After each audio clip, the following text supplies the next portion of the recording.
Well, Ponzi schemer Bernie Madoff almost got away with it, and now we may know why, because the folks at the SEC who were supposed to be watching for fraud were actually watching this.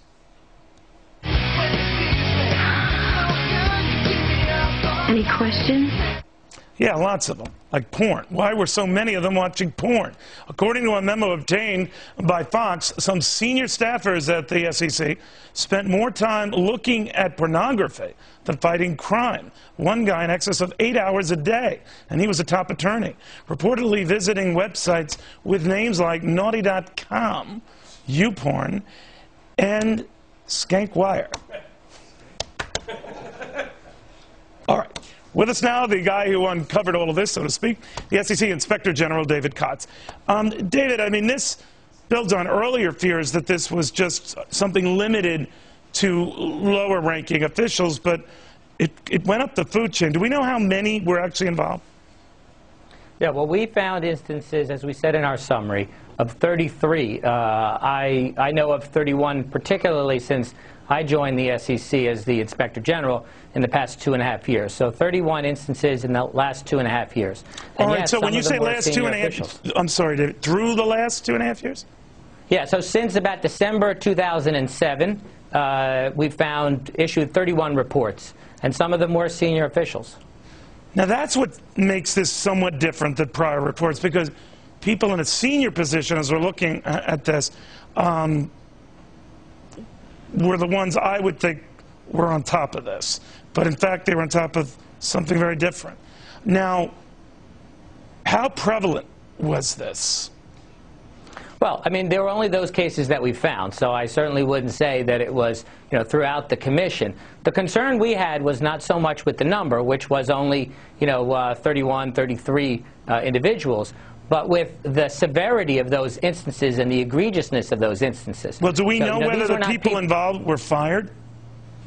Action has been taken. In different cases, there were different things that happened. In some cases, people resigned after threat of termination. Some people were removed. Some people were suspended. Some people were reprimanded. Were any of the ones, the higher-ups who were involved in this, in key positions to decide issues like how to proceed against a Bernie Madoff or how to proceed against brokerage firms that might be getting scrutinized?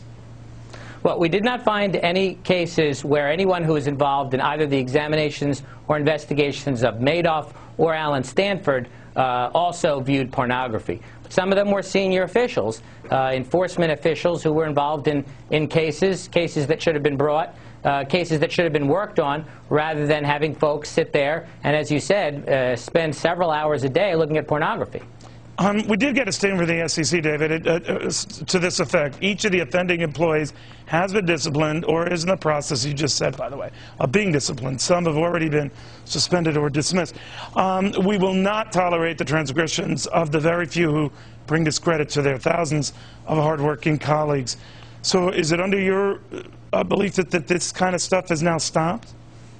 Well, I mean, I can tell you certainly that Chairman Shapiro has taken a very strong policy against this, and she has come down very hard against the individuals that we have identified as having violated these rules. In the early days, there was some resistance among some senior-level people about how seriously to take this, but certainly Chairman Shapiro is taking it very seriously, and yes, she is certainly taking action against the individuals that we're catching. Okay, well, I got you here now. We're just getting word that House Oversight and Government Reform Committee Ranking Member Darrell Issa sent you a letter requesting you initiate an independent investigation regarding the SEC's decision to move forward with action against Goldman Sachs. Have you received that?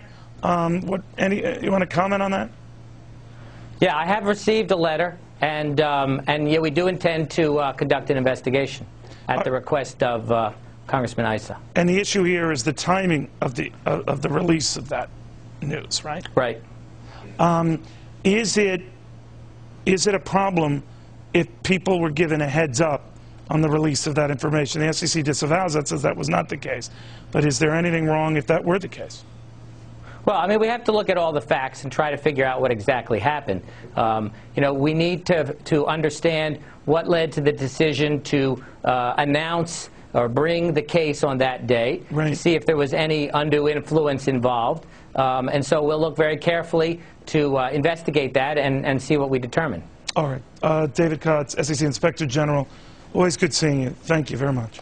Thank you.